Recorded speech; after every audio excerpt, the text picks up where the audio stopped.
കുറച്ച് ദിവസങ്ങൾക്ക് മുമ്പ് ഉത്തരാഖണ്ഡിലെ പുഷ്കർ സിംഗ് ധാമി സർക്കാർ ഒരു വലിയ വമ്പൻ നിയമം നടപ്പാക്കി. ഏക സിവിൽ കോഡായിരുന്നു. ഇന്ത്യയിൽ ആദ്യത്തെ തന്നെ നിയമം പാസ്സാക്കുന്ന സംസ്ഥാനമായി ഉത്തരാഖണ്ഡ് മാറുകയും ചെയ്തിരിക്കുന്നു. അത് തൊട്ടു പിന്നാലെ മാസങ്ങൾക്ക് മുമ്പ് BJPയുടെ കയ്യിലെത്തിയ മറ്റൊരു സംസ്ഥാനം, JMM ഭരിച്ചിരുന്ന, കോൺഗ്രസ് പിന്തുണയോടുകൂടി ഭരിച്ചിരുന്ന ഛത്തീസ്ഗഡിൽ നിന്നാണ് പുതിയ വാർത്ത എത്തുന്നത്.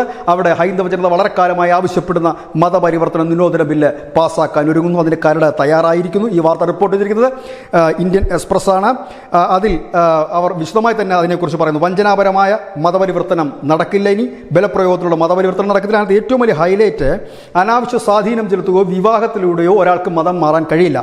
ഒരാൾക്ക് മതം മാറണം എന്നുണ്ടായെങ്കിൽ 60 ദിവസങ്ങൾക്ക് മുൻപ് ജില്ലാ മജിസ്ട്രേറ്റിൻ്റെ ഓഫീസിൽ രേഖാമൂലം അത് അറിയിക്കണം. പിന്നീട് പോലീസ് ഇതിൻ്റെ ഉദ്ദേശശുദ്ധി പരിശോധിച്ചിട്ടാണ് അനുമതി നൽകുന്നത്. ഒപ്പം തന്നെ ഇത്തരം ചടങ്ങുകൾ സംഘടിപ്പിക്കുകയാണെങ്കിൽ, അതായത് മതപരിവർത്തനത്തിൽ ചടങ്ങുകൾ സംഘടിപ്പിക്കുകയാണെങ്കിൽ ആ ചടങ്ങ് സംഘടിപ്പിക്കുന്ന ആ കമ്മിറ്റികൾ ഇല്ലെങ്കിൽ ആ ഗ്രൂപ്പുകൾ ആരാണോ അവർ 1 മാസം മുൻപ് ഈ വിവരം സർക്കാരിനെ അറിയിക്കുകയും വേണം. ഇത്തരം കേസുകൾ, അതായത് വിവാഹത്തിലൂടെയോ ഇല്ലെങ്കിൽ അനാവശ്യമായി സമ്മർദ്ദം ചെലുത്തിയോ പാരിതോഷികങ്ങൾ പറഞ്ഞോ വഞ്ചനാപരമായോ മതം മാറ്റി എടുക്കുകയാണെങ്കിൽ അത് ആ മതം മാറ്റപ്പെട്ട വ്യക്തിക്കോ ആ വ്യക്തിയുടെ ബന്ധത്തിലുള്ള ആൾക്കോ ആർക്കും പോലീസ് സ്റ്റേഷനിൽ പരാതിപ്പെടുകയും FIR രജിസ്റ്റർ ചെയ്യുകയും ചെയ്യാം.